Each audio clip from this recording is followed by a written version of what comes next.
Hey everybody, welcome. Carm Capriato. Where would you rather be than right here, right now? Fridays at 12 noon. Hey, welcome to episode 220 of the Town Hall Academy, the original single subject forum in the automotive aftermarket. And we are talking specialization. Hey, good day to you.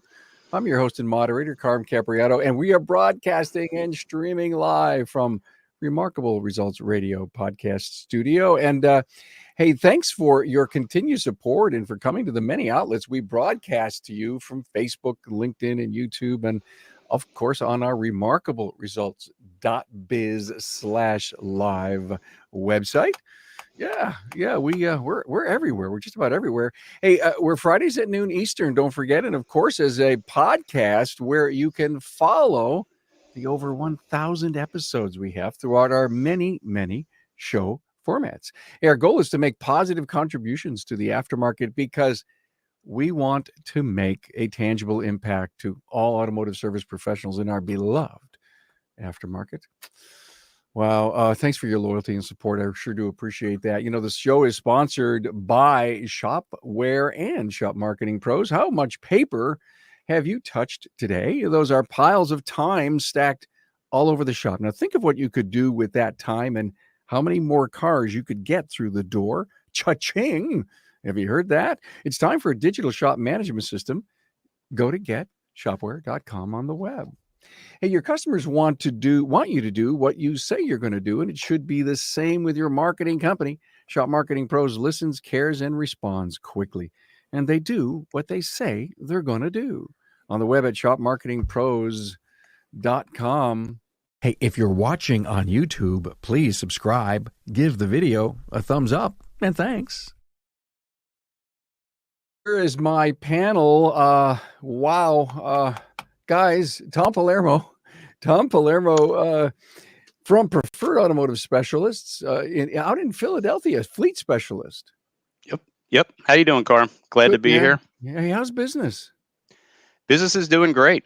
We're really busy, which we had the beginning of the year here. There was a pretty good uptick in COVID cases. So December into January was a little weird because while they didn't shut everything down the way they had earlier last year, because of the number of cases and everything, people basically shut themselves down. So a lot of people were in.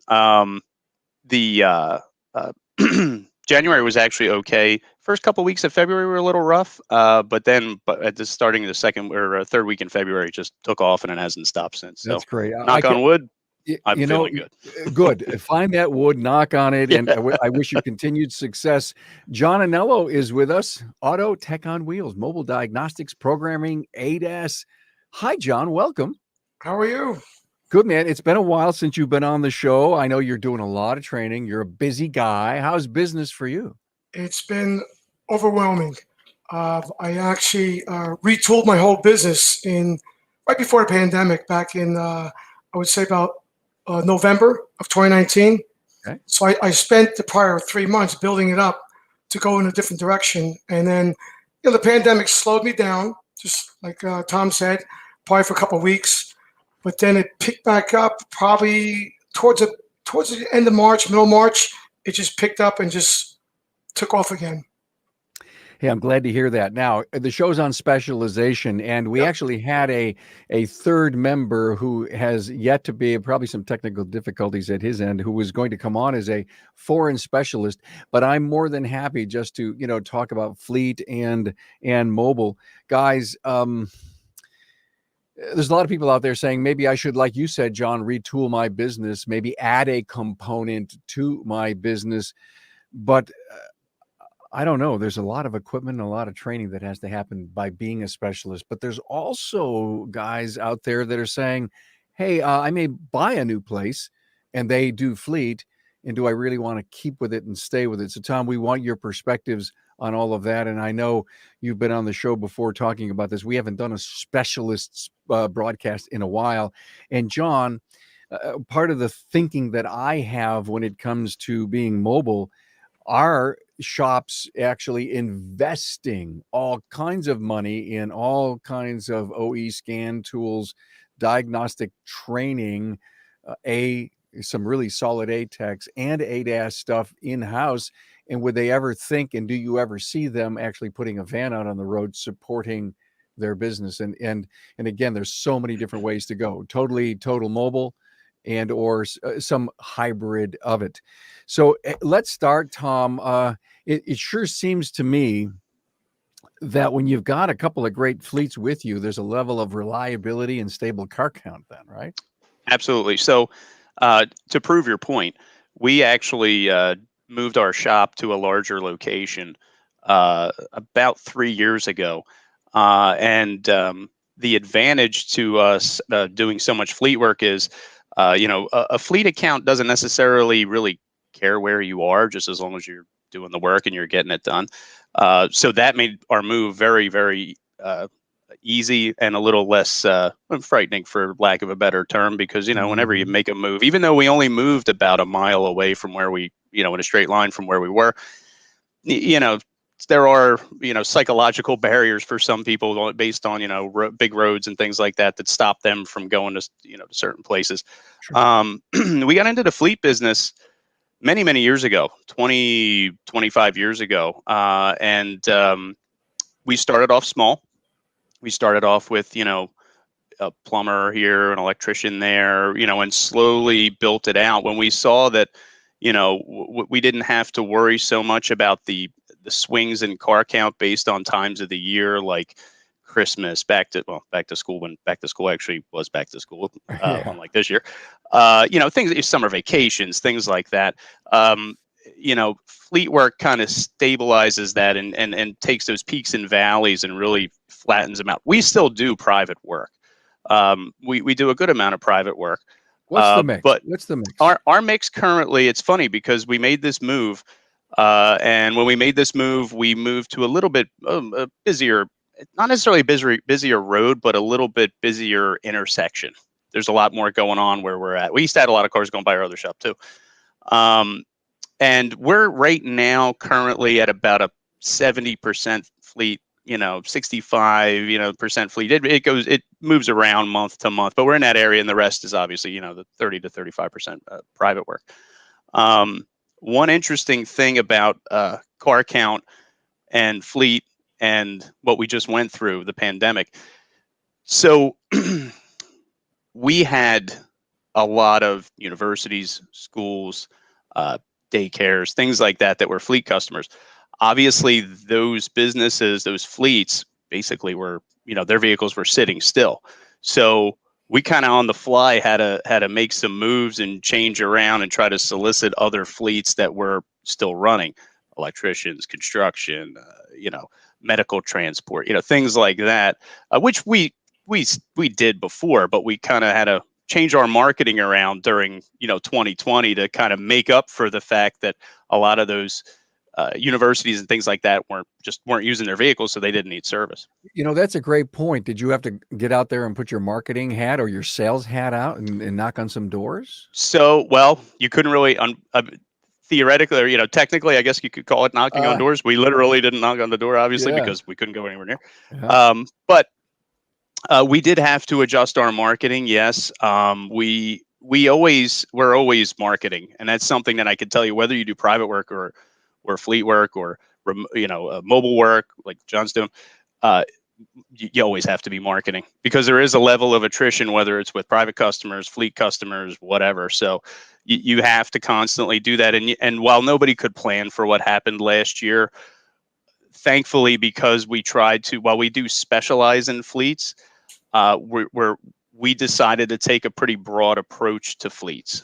So just because you're specialized in something doesn't mean you have to pinhole yourself into one specific brand or one specific type of fleet. And because we did that during the pandemic, we were able to make it through. Because if we were only doing universities and schools and things like that, we would have had a tough time going through the pandemic. How much of that business did you continue to retain, and they became great customers because of your effort to find these new faces? So what's happening now is, now that everything's starting to really open up again, now we're getting hit over the head with all the people that weren't open that are now running out to their vehicles and finding out they don't start and they don't this and they don't. But So that's a good we're so thing. That's a yeah, good thing because yeah, they were clients, and right. now that's why you're growing, and you have growing pains. I wouldn't call them growing pains. I would say, we're having to coordinate better. We're definitely, we had to take a good hard look at some of our systems and our policies and procedures, and kind of modify them for some of the different things that we had to do besides the work, but also with COVID. Different companies have different rules. They have different policies that they Yeah. want to see Okay. followed for their Sure. vehicles. So this is this last year and a quarter, well, about has been an evolution, Yeah. if you will. And you know what? Anybody that's in this business and anybody that's watching this show, they know this Yeah. is there's no the pandemic was terrible. It's been rough, but we have to evolve every day. That's what we do. Yes. So Don't get stuck in a corner, please. Never. Don't do that. Be flexible. Be creative. Embrace change. Right, John? Embrace change. Embrace technology as well. Hey, let's go to you. Obviously, you've been a mobile diet guy for I don't know, maybe 30 what? years. Say it again. 30 years. 30 years before it was ever fashionable. Exactly. Well, it was an idea. It was an idea at the time. It was an idea. Well, congrats. I mean, off camera, you said 12 cars a day. What? How many hours you work? 16? I'll work sometimes 12, 10 to 12, but I'm off Saturdays and Sundays. So that's a good thing. I understand. So look at, let's talk about some of the challenge. I guess some pros and cons, and even some limitations of being a mobile diag specialist. Well, it is you're catering to customers where you're going into their shops and either they don't have sufficient equipment, they may not have factory equipment, or they may not be guys who are fully engaged in training because some of them pull back on training. They don't show up in class. They don't watch classes on the internet. Yeah. They're just going by their daily routine, and something new comes by. I guess they'll either tackle it or pass it off. But the technology is just moving way too fast, and so I provide them the service of bringing technology to them, the new equipment to them, factory equipment. I also engage with them to train them, to help them, to lift them up basically, and make them to better themselves, and even encourage them to better themselves, because some of them are stuck in a rut. I'm like, why are you using this tool here? You need to upgrade it. You know what? It's such a great point. I can't remember where I heard this because I talk to so many people every week, and I can't quite remember. But someone said, why not show the individual, if they have the tool, a little bit more about it while you're there? And it doesn't mean that you won't get the job, but in so many cases, people don't even know how to use the tools that they have. Have you ever done that? All the time. Yeah. You know what? People say, oh, you have job security to worry about. I don't know about job security, because if I help this one guy, he betters himself and he begins to call me for other stuff, more technical stuff, Yeah. or he may turn me on to another guy who's been calling him all the time on the phone, help me with this, help me with that. He'll say, you know what? Call John. And I like to lift each shop up as we go along. I've had guys where I've helped in shops. They actually moved on, left that shop, and start their own business. And I'm like, I'm so proud of you. There's a point where they have to leave the nest. And I know that in ways I've helped them to achieve that goal. And it makes me feel good. So it's not always all about the money. It's about building a relationship with every single customer. No, they're going to call you for many different reasons, not just hiring you for services. John, how bad is the grind to get up every day, get in? I mean, you've got to do your own scheduling. Man. It's not an easy job, is it? It's not. It is. I actually schedule. I mean, look, I can multitask, and my phone is on the top of my dash, and I'm always alert. I'm looking past my phone, but I'll do my schedule while I'm driving. It's just touching, scheduling, answer calls. I probably handle 50 to 70 calls a day, and a lot of them sometimes I provide free technical service, technical service on the phone if they have questions, tech assistance per se, because that also draws them to me as well. Well, it sounds like you're a giver, and I know you do a lot of training for G at TST, which is a great thing. What's the cons, if you will, for being a mobile tech? You spend a lot of time on the road. it's a lot of time on the road. I mean, and you could put yourself in harm's way at times, but you know, I've been a mobile guy for 30 years, so I'm just so used to it. That's who you are, your And DNA. You're doing what you love to do. yeah, and some guys don't like to drive. I mean, look, I'm driving from town to town. I literally drive I live down the shore now. So I'll drive from the shore up to Staten Island, where I start. I'll go all the way up to the tip of New Jersey into, Nyack, New York, and then cross over to Hilburn, New York, come down to Mahwah. So I do like most of North Jersey, a very wide area. So What is I'm, that? 100, 200 miles? What is it? it's a good 50-mile radius, easy. 50. Okay. All right. But you know what? You're all over the map, so you're constantly moving and you're changing your environment, so it doesn't get stale per se. Okay. I want to come back to you because we're going to kind of, what we'll do is we'll ping pong this, Yeah. Tom. We'll go back and we'll talk a little fleet right now. Um, do fleets require, Tom, an inordinate amount of extra attention than a normal private client would? Absolutely. And I could tell you that, like I said, we started out a long time ago, and what for us, what we decided to do was we had a good private following when we started doing this. And as we began to expand the fleets, we didn't want to leave our private customers behind. We got a little bit more selective, if you will, I guess, with our private customers, and who you wanted to be your customer, who you were marketing to, and things like that. What was born for us out of that 25 years ago was our loaner fleet. What we would do is, because fleets, they need those vehicles to make money. That's the bottom line. Whatever the fleet is, it doesn't matter who they are. They need those vehicles to do what it is they do. So it is critical to them that they're maintained, that they're repaired, and that they get them back as quickly as humanly possible. Um, it, what we did was we developed our loaner fleet at first based off of that need. And what we wanted to do was we wanted to be able to provide the service to the fleets quickly and efficiently. But we also didn't want to leave Mrs. Jones off to the side because her car needed a water pump and we were busy doing, a bunch of vans or something like that.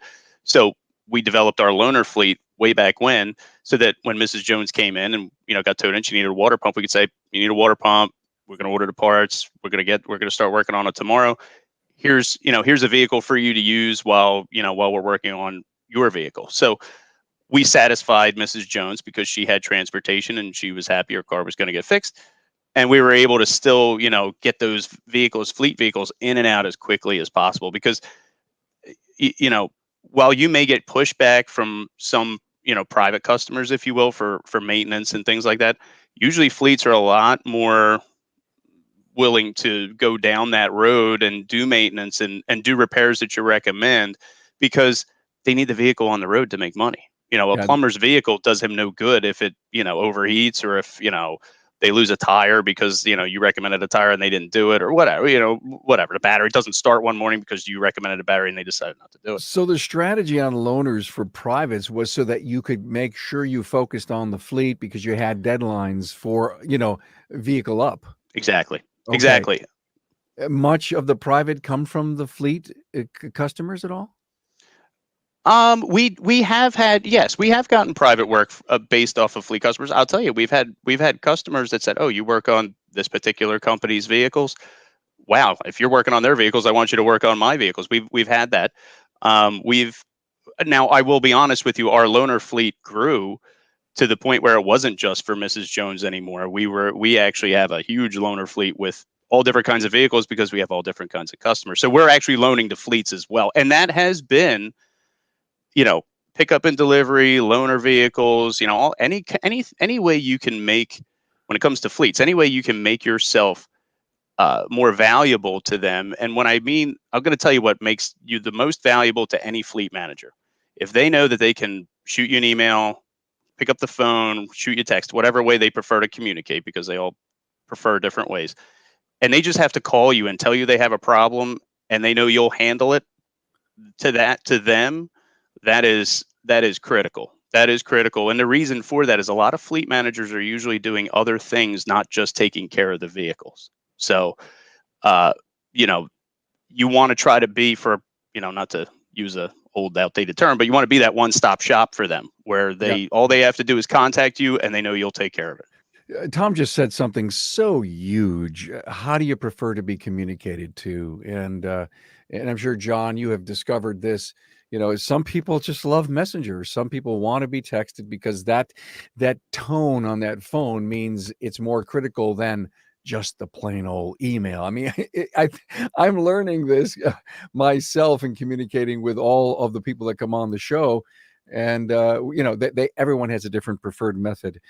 We had a great comment from Steve Roberts. Right on, we service primarily pickup trucks. My loaner fleet is pickups. Loaners are the bomb. It's the truth. Thank you so much for that, Steve. Hey, let's end this segment one. John, I'm going to come back to you. And of course, we want to thank our great sponsors, Shopware. Every piece of paper you touch adds up to seconds, minutes, and hours of your staff's time.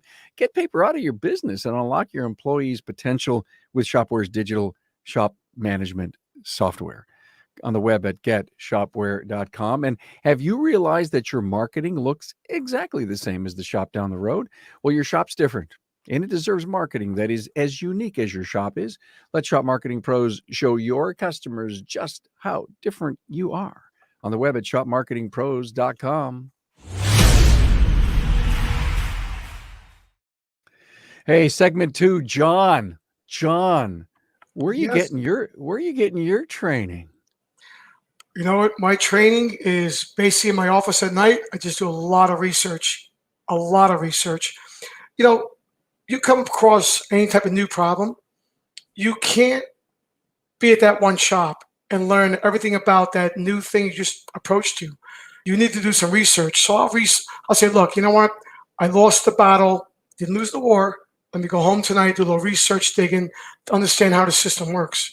I mean, if you have a foundation of how things work, you just need to get a little more information on how they change things around.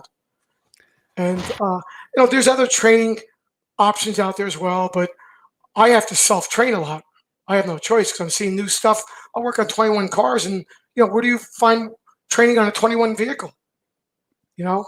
So. But your foundation helps you in so many ways, you need a foundation, and you got to read the OE specs. The bulletins, right?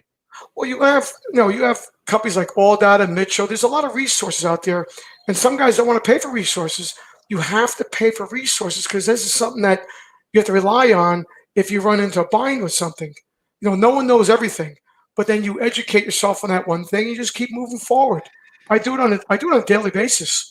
You're out there, John, and you're pressed for time. You've got some other, you got to get to before the end of the day. Do you ever look for a silver bullet, or do you rely on your basic knowledge and research? Knowledge and research. And once in a while, I have to go out there and reach out to a friend who probably knows that product better than me. And, in the end, it's getting that job done for that particular customer without having them going back to the dealer. If they've chosen me. You told me you added ADAS to your. This is an interesting thing. When I talk about retooling your business, because every 5 years, over the past 30 years, every 5 years, a business starts to get stale. You need to look at the whole package to see where can I move forward with technology. What do I need to buy? What is antiquated? Are my practices antiquated?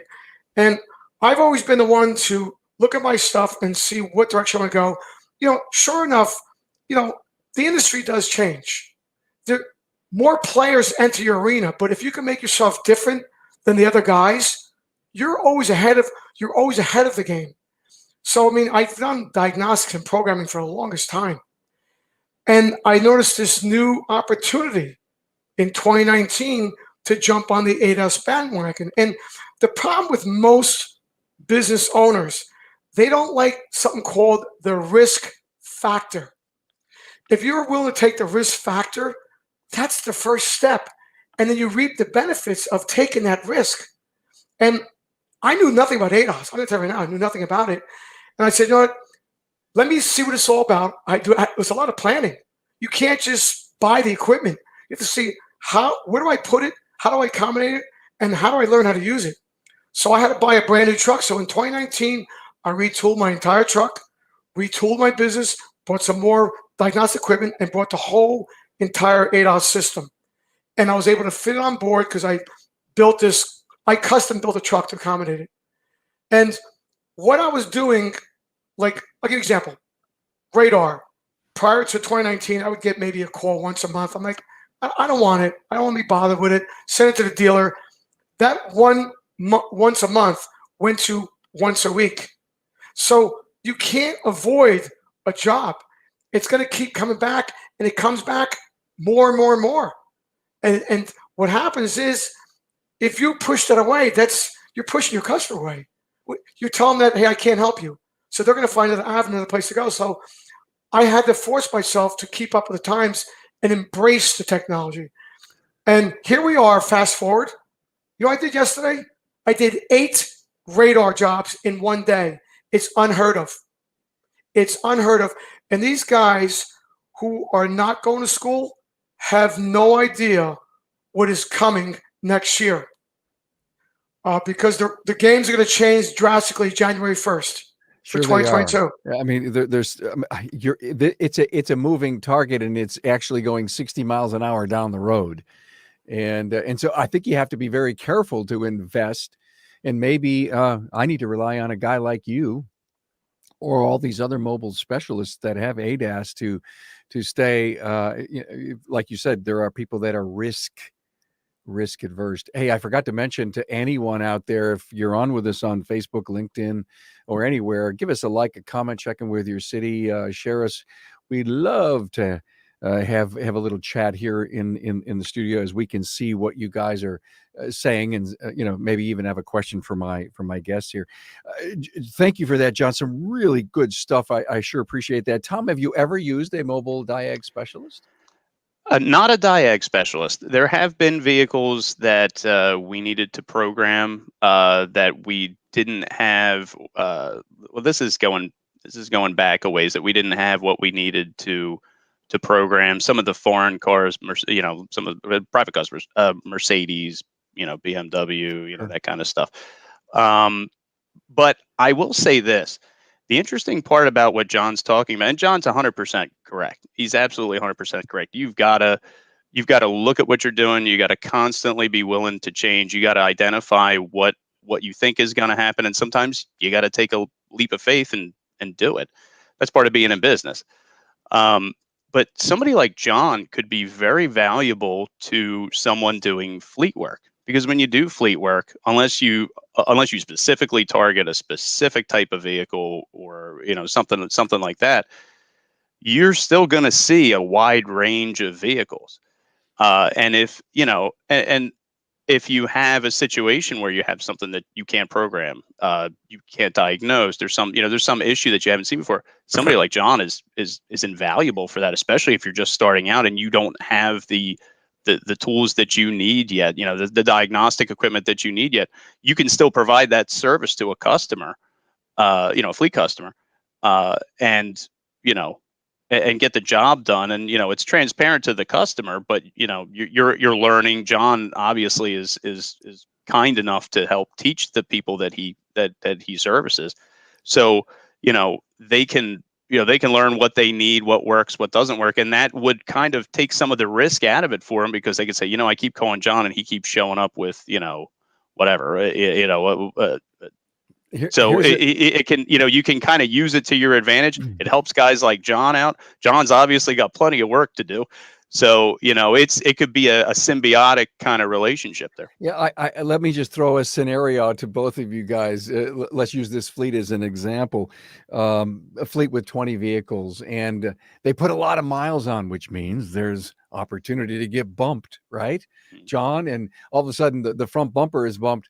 And the driver comes back at the end of the day and says, "This car just doesn't want to stay on the road anymore. What's going on?" Well, did you anything?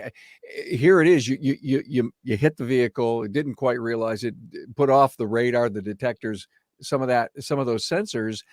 And John, and if you're not ready to do an ADAS calibration, Tom, or to at least check it out, because you haven't committed to ADAS, because not only because you may be risk adverse for all the right reasons.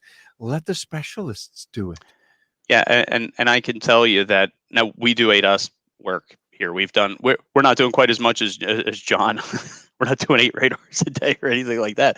But I will say this: if I ran into something that I couldn't do, or I didn't have what I needed, and it was a matter of telling the customer either, I can't do it, I got to take it to the dealer, or I could call somebody like John. I'm calling John. Wait a minute, John, but I you don't think you'll wouldn't. come down to Philly. It's a little far, and I know what your drive is like because I've been in North Jersey before. It's no fun. Yeah, But but wait a minute, Tom. Tom, you wouldn't be telling the fleet, "Hey, I got to call in a guy like John." You're just going to call him in and charge I'm, the customer, I'm right? going to call them in, and it's going to be like a sublet. Yeah, Yes. At that sublet. point, it's a sublet. So now I will learn from what John. Now this is my strategy. This doesn't have to be everybody else's. That some people might just say, you know what, if I ever have an ADOS problem, I'm going to call somebody like John.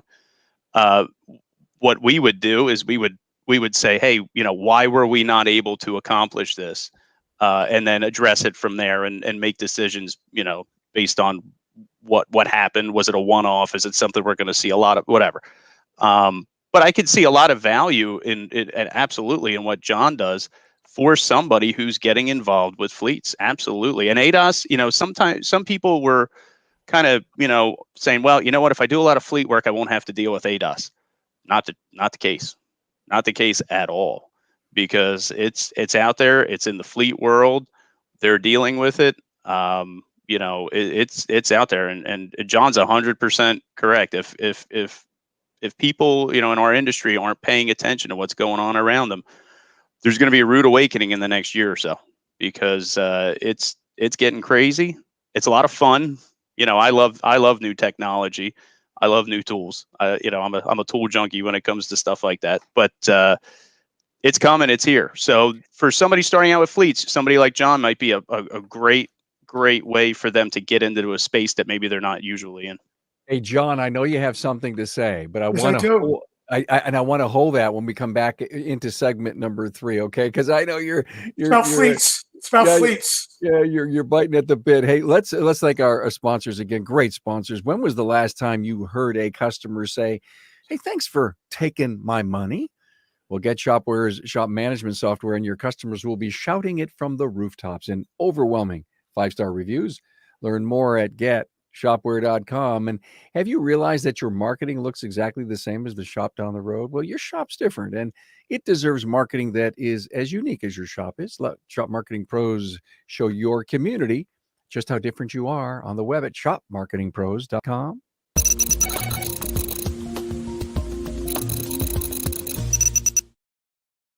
Okay, my friend John, let me hear you. Dude, I got a fleet story.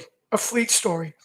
I wasn't too aware of the fleet industry in my own business, but what I find is there's huge rental companies, huge. There's 2 of them. I'm not going to mention names. And they take care of, I guess someone takes care of all their cars for them. But then when they get hit, they send them to particular body shops that they deal with. Let's say there's 10 body shops because they have so many cars. So they send the body shop. Then the body shop says, John, can you do this ADOS for me? So they'll hire me and they'll call up the company and say, look, we need authorization from you. This guy is going to take care of the ADOS. So I take care of one. Next thing you know, I take care of another. Next thing I know, like a couple months later, the fleet company is giving my name out to other body shops that don't even know me. Go, look, don't move it out of the shop. Don't take it to the dealer. Call this guy. He does work for other body shops. And it just exploded. So now I'm like their guy. And they send me to different body shops. And now I get a new customer, a relationship with that customer. And now he gives me other work that shop needs me to do. So I mean, the fleets have to be done. They don't want to move the car around too much. They'd rather just keep it in one place and take care of everything on that car. But if it's an accident, they don't want to have it move from the body shop back to a dealer and then back to them. So they want to limit that time. It's all Thank about you. time. Great point. Great point. I love that. Well, hey, when you got a good reputation, you do great work. It's called People. cycle time. Cycle time. Well, yeah, that's true. Now, John, between diagnostics, programming, and ADAS, what's the split in your business?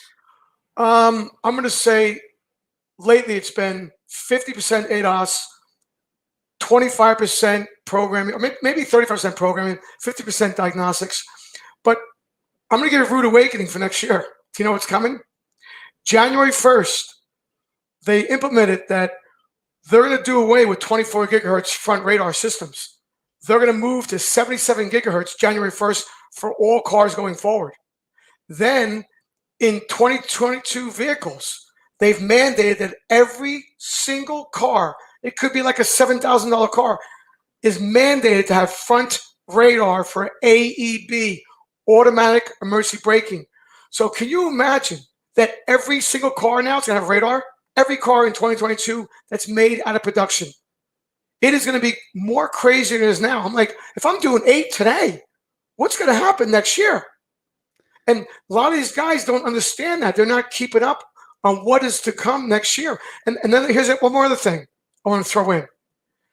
By next year, a lot of manufacturers have to now lock the vehicles to lock down the gateway. They're going to put secured gateways in all the cars. I had an instance yesterday on a 21 Nissan Murano, simple job, do front radar. The tool I used, aftermarket, couldn't get into the car. I have the factory tool. I'm like, all right, I'll use the Nissan scanner. I go in, codes data, no functionality. I'm like, where's the functionality? They took it out of the tool. I see up top, CGW, controlled gateway. I go, what is this? I click on it. It wanted me to put my username and password to make sure that I had a subscription with Nissan so they can unlock all these little features you need. Yeah. So then once I did that, everything was unlocked. So how is the aftermarket guy going to work on these cars going forward in 2022 if they don't step up to the plate and register all their tools now with a site such as AutoAuth? Was it the registering the tool or registering you? Well, the way it's going to be now is they don't want just anybody working on these cars. If you have a tool, you have to register your shop, all the people working in your shop, and your tools, all your tools that you're going to hook up to cars, so they know what car you're going in, when you're going in, who's the shop owner.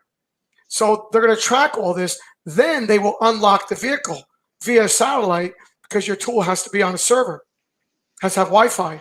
And this is all going to go down next year. It's inevitable. So for both of you, is this all good? Is this what we know is coming? We have no choice because for ADAS vehicle, we need a safety net to make sure no one hacks cars. That's what it's all about. Yeah. John's 100% correct. I view this, there's a few ways to look at this. I imagine right to repair is going to try to address some of this in some way. Again, that's always been a constant battle. Anybody that remembers this from the, late 90s remembers what it was like when OBD2 first came out, and everything was supposed to be standardized. You could get some stuff, you couldn't.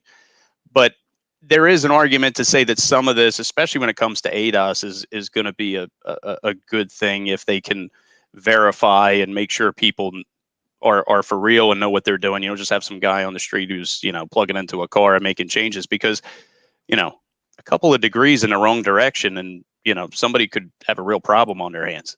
So this has to be, ADAS has to be done correctly. And unfortunately, and John, I'm sure you've seen this out there. Oh, yeah.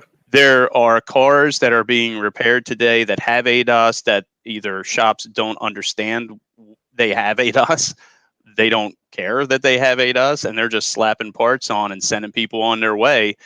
And, you have somebody who has, an emergency braking system or, lane departure or whatever, and it's off a little bit, you could have a real problem. And, ultimately, we could be, liable as a shop, could be liable for that. So, any kind of verification process is a good thing, I think, when it comes to ADAS. And I think that I think any reasonable shop would say, yeah, I get that, and they're not going to have a problem signing up to do the work. They have to learn how to do it. They have to be proficient at it. They're going to need, whatever equipment they need, targets and this and that, and the right tools.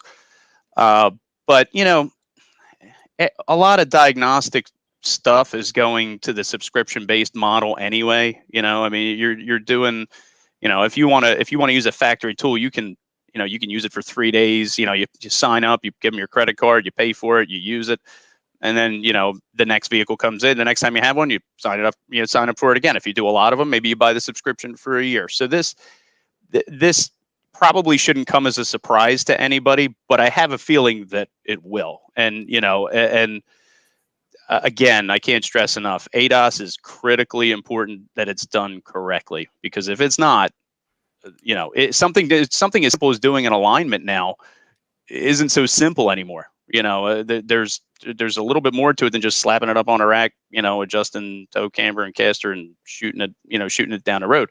There's resets that have to be done. Sometimes, things have to be relearned. Sometimes there's a lot of that going on. And then you get into the body world where, what if a body shop doesn't straighten a car 100%? Now they call John up, send him out, and they expect him to get the radar working correctly. And he's like, guys, you got to do this.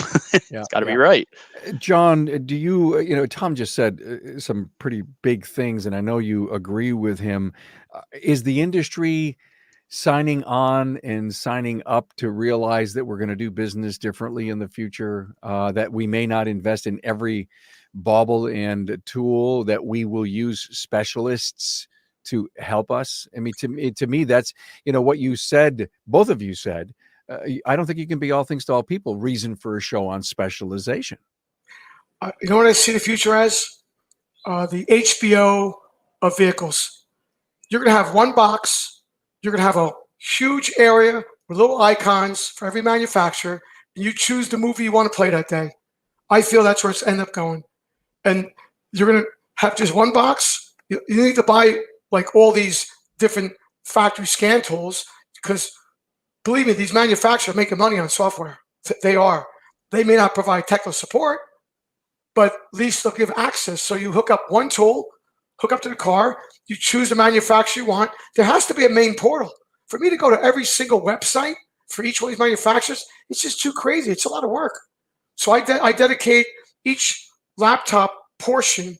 I pretty much pie out my hard drives, and I'll use each section for a different manufacturer. But it'd be nice to have one area, a portal for all the manufacturers, one tool, and you do your job, you get out, and they can unlock the car for you. A lot of guys have handhelds, which are nice, but do you know how many shops that buy these scan tools have no idea how to take the tool, register it, so they can unlock cars?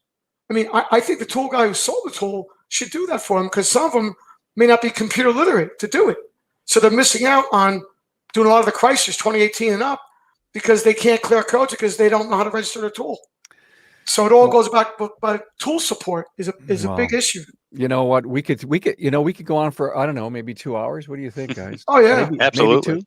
Absolutely. The show went to places I didn't expect it to go. I know we lost one of our panelists, but boy, did we make gravy out of this flour here. I have to tell you, this was really, really good. And there was a comment here that I wanted to bring up. Damien said, the legal end is what we need an answer for. We are getting a lot of different answers, and it's so true. I mean, I really do think who owns the data is a big piece of that, and how unbelievable the changes have to be. We have to embrace training. We have to embrace the tooling. We have to embrace. Did I say training just a moment ago? And if I didn't, I'll say it 3 times in a row. And we need to embrace specialists. What you do, Tom, to be fleet, not everyone should do it. I mean, we didn't even cover the fact that you have to worry about accounts receivable when it comes to that. And hopefully, John, you get paid every time you show up, which is a good thing. But I can't imagine the size of the 6-figure investment that you have in your mobile vehicle.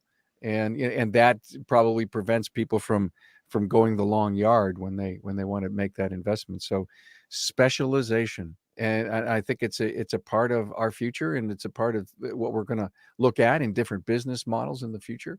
And if it's not, I'm a general repair shop, but I could have a specialty of Mercedes on the side because I hired myself a Mercedes tech. And who says that can't happen, that we have to be super segregated? Build to our strengths. Build to our strengths, and let that be your specialization. Wow. I love this, and it's almost like we need to do a part two. Every time we end up with a town hall academy, I always say, "Oh my God, think of all the things we did not say and that we should do more of." But Tom Palermo from Preferred Automotive Specialist, Fleet Specialist in Philly, and John Anello from Autotech on Wheels, Mobile Diagnostics Programming at ADAS. Guys, you just really knocked it out of the park. Thank you for the incredible insight, and you gave us an awful lot to think about. So thanks for being here on the show. Thanks for having me. Thanks for having me. Also, enjoyed it. Have a great weekend, guys. Yes.